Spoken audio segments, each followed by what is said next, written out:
Mark సువార్త 6వ అధ్యాయము. ఆయన అక్కడి నుండి బయలుదేరి స్వదేశమునకు రాగా ఆయన శిష్యులు ఆయనను వెంబడించిరి. విశ్రాంతి దినము వచ్చినప్పుడు ఆయన సమాజ మందిరములో బోధింపనారంభించెను. అనేకులు ఆయన బోధ విని ఆశ్చర్యపడి, ఈ సంగతులు ఇతనికి ఎక్కడి నుండి వచ్చెను? ఇతనికి ఇయ్యబడిన ఈ జ్ఞానం ఎట్టిది? ఇతని చేతుల వలన ఇట్టి అద్భుతములు చేయబడుచున్నవి ఇదేమి? ఇతడు మరియ కుమారుడు కాడా? ఇతడు యాకోబు, యోసే, యూదా, సీమోను అనువారి సహోదరుడగు వడ్లవాడు కాడా? ఇతని సోదరీమణులందరూ మనతో నున్నారు కారా? అని చెప్పుకొనుచు ఆయన విషయమై అభ్యంతరపడిరి. అందుకు యేసు, ప్రవక్త తన దేశంలోనూ తన బంధువులలోనూ తన ఇంటివారిలోనూ తప్ప మరి ఎక్కడనో ఘనహీనుడు కాడని చెప్పెను. అందువలన కొద్దిమంది రోగుల మీద చేతులుంచి వారిని స్వస్థపరచుట తప్ప మరి ఏ అద్భుతమును ఆయన అక్కడ చేయజాలకపోయెను. ఆయన వారి అవిశ్వాసమునకు ఆశ్చర్యపడెను. ఆయన చుట్టుపట్లనున్న గ్రామములు తిరుగుచు బోధించుచుండెను. ఆయన 12 శిష్యులను తన యొద్దకు పిలిచి వారిని ఇద్దరిద్దరుగా పంపుచు అపవిత్రాత్మల మీద వారికి అధికారమిచ్చి, ప్రయాణము కొరకు చేతికర్రను తప్ప రొట్టెనైనను జాలెనైనను సంచిలో సొమ్మునైనను తీసుకొనక, చెప్పులు తొడుగుకొనుడనియు 2 అంగీలు వేసుకొనవద్దనియు వారికి ఆజ్ఞాపించెను.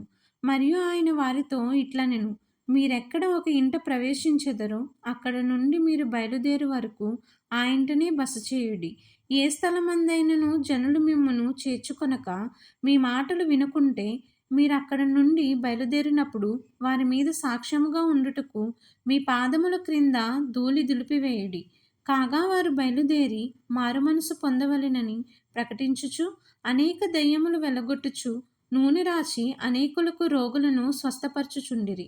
ఆయన కీర్తి ప్రసిద్ధమాయెను గనుక రాజైన హేరోదు ఆయనను గూర్చి విని, బాప్తీసమిచ్చు యోహాను మృతులలో నుండి లేచియున్నాడు గనుక అతని యందు అద్భుతములు క్రియారూపములగుచున్నవని చెప్పెను.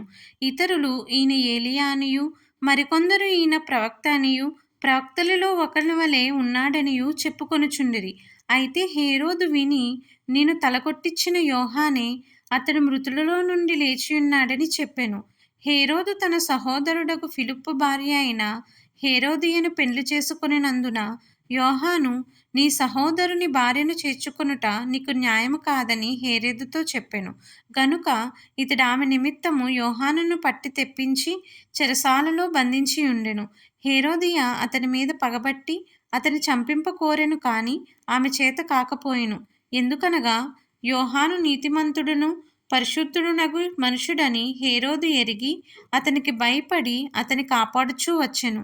మరియు అతని మాటలు వినినప్పుడు ఏమి చేయనో తోచకపోయినను సంతోషముతో వినుచుండెను. అయితే తగిన దినమొకటి వచ్చెను. ఎట్లనగా హేరోదు తన జనన దినోత్సవమందు తన ప్రధానులకును సహస్రాధిపతులకును గలిలయ దేశ ప్రముఖులకును విందు చేయించెను. అప్పుడు హేరోదియ కుమార్తె లోపలికి వచ్చి నాట్యమాడి హేరోదును అతనితో కూడా పంక్తిని కూర్చున్న వారిని సంతోషపరిచెను. గనుక రాజు, నీకిష్టమైనది ఏదైనను నన్నడుగుము, నేను నీకిచ్చేదనని ఆ చిన్నదానితో చెప్పెను. మరియు నీవు నా రాజ్యములో సగము మట్టుకు ఏమి అడిగినను నీకిచ్చేదనని అతడు ఆమెతో ఒట్టు పెట్టుకొనెను. గనుక ఆమె వెళ్ళి నేనేమి అడిగేదనని తన తల్లిని అడుగగా, ఆమె బాప్తీసమిచ్చు యోహాను తల అడుగమనెను. వెంటనే ఆమె త్వరగా రాజునొద్దకు వచ్చి బాప్తీసమిచ్చు యోహాను తల పళ్ళెములో పెట్టి, ఇప్పుడే నాకిప్పింపగోరుచున్నానని చెప్పెను. రాజు బహుగా దుఃఖపడెను, కాని తాను పెట్టుకొనిన ఒట్టు నిమిత్తమును తనతో కూర్చుండియున్న వారి నిమిత్తమును ఆమెకు ఇయ్యను అననొల్లకపోయెను. వెంటనే రాజు అతని తల తెమ్మని ఆజ్ఞాపించి ఒక బండ్రౌతును పంపెను. వాడు వెళ్ళి చెరసాలలో అతని తలగొట్టి పళ్ళెములో అతని తల పెట్టి తెచ్చి ఆ చిన్నదానికిచ్చెను. ఆ చిన్నది తన తల్లికిచ్చెను. యోహాను శిష్యులు ఈ సంగతి విని వచ్చి శవమును ఎత్తుకొని పోయి సమాధిలో ఉంచిరి. అంతటా అపోస్తలులు యేసునొద్దకు కూడి వచ్చి తాము చేసినవన్నీయు బోధించినవన్నీయు ఆయనకు తెలియజేసిరి. అప్పుడాయన, మీరేకాంతముగా అరణ్య ప్రదేశమునకు వచ్చి కొంచెము సేపు అలసట తీర్చుకొనుడని చెప్పెను.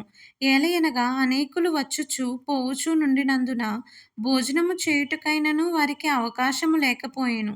కాగా వారు దోణి ఎక్కి అరణ్య ప్రదేశమునకు ఏకాంతముగా వెళ్ళిరి. వారు వెళ్ళుచుండగా జనులు చూచి అనేకులు ఆయనను గుర్తెరిగి సకల పట్టణముల నుండి అక్కడికి కాలినడకను పరిగెత్తి వారికంటే ముందుగా వచ్చిరి. గనుక యేసు వచ్చి ఆ గొప్ప జనసమూహమును చూచి వారు కాపరు లేని గొర్రెల వలె ఉన్నందున వారి మీద కనికరపడి వారికి అనేక సంగతులను బోధింపసాగెను. చాలా ప్రొద్దుపోయిన తరువాత ఆయన శిష్యులు ఆయన యొద్దకు వచ్చి, ఇది అరణ్య ప్రదేశము, ఇప్పుడు చాలా ప్రొద్దుపోయినది. చుట్టుపట్ల ప్రదేశములకును, గ్రామములకును వారు వెళ్ళి భోజనమునకేమైనను కనుక్కొనుటకు వారిని పంపివేయమని చెప్పిరి. అందుకాయన, మీరు వారికి భోజనము పెట్టుడనగా, వారు, మేము వెళ్ళి 200 దేనారముల రొట్టెలు కొని వారికి పెట్టుదమా అని ఆయనను అడిగిరి. అందుకాయన, మీ యొద్ద ఎన్ని రొట్టెలున్నవి? పోయి చూడుడని వారితో చెప్పెను. వారు చూచి తెలుసుకొని 5 రొట్టెలను 2 చేపలు ఉన్నవనిరి. అప్పుడాయన పచ్చిక మీద అందరూ పంక్తులు పంక్తులుగా కూర్చుండవలెనని వారికి ఆజ్ఞాపించగా, వారు 100 మంది చొప్పునను 50 మంది చొప్పునను పంక్తులు తీరి కూర్చుండిరి. అంతటా ఆయన ఆ 5 రొట్టెలను 2 చేపలను పట్టుకొని ఆకాశము వైపు కన్నులెత్తి ఆశీర్వదించి ఆ రొట్టెలు విరిచి వారికి వడ్డించుటకును తన శిష్యులకిచ్చి ఆ 2 చేపలను అందరికిని పంచిపెట్టెను. వారందరూ తిని తృప్తి పొందిన తరువాత మిగిలిన చేపలను, రొట్టె ముక్కలను 12 గంపలు ఎత్తిరి. ఆ రొట్టెలు తినని వారు 5,000 మంది పురుషులు. ఆయన జనసమూహమును పంపివేయునంతలో దోణి ఎక్కి అద్దరినున్న బెత్సయిదాకు ముందుగా వెళ్ళుడని ఆయన తన శిష్యులను వెంటనే బలవంతము చేసెను. ఆయన వారిని వీడుకొలిపి ప్రార్థన చేయుటకు కొండకు వెళ్ళెను. సాయంకాలమైనప్పుడు ఆ దోణి సముద్రము మధ్య ఉండెను. ఆయన ఒంటరిగా మెట్టనుండెను. అప్పుడు వారికి గాలి ఎదురైనందున దోణి నడిపించుటలో వారు మిక్కిలి కష్టపడుచుండగా ఆయన చూచి రాత్రి ఇంచుమించు 4వ జామున సముద్రము మీద నడుచుచు వారి యొద్దకు వచ్చి వారిని దాటిపోవలెనని ఉండెను. ఆయన సముద్రము మీద నడుచుట వారు చూచి భూతమని తలంచి కేకలు వేసిరి. అందరూ ఆయనను చూచి తొందరపడగా వెంటనే ఆయన వారిని పలకరించి, ధైర్యము తెచ్చుకొనుడి, నేనే, భయపడకుడని చెప్పెను. తర్వాత ఆయన దోణి ఎక్కి వారి యొద్దకు వచ్చినప్పుడు గాలి అణిగెను. అందుకు వారు తమలో తాము మిక్కిలి విభ్రాంతి నొందిరి. అయినను వారి హృదయము కఠినమాయెను గనుక వారు రొట్టెలను గూర్చిన సంగతి గ్రహింపలేదు. వారు అవతలకు వెళ్ళి గెన్నేసరతు దగ్గర ఒడ్డుకు వచ్చి దరిపట్టిరి.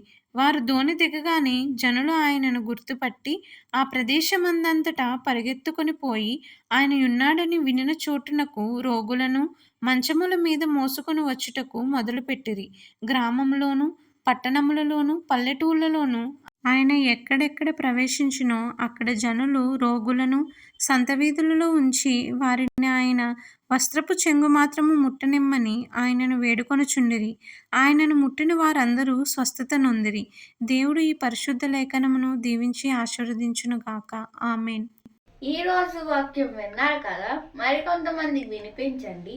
Please like, share, subscribe.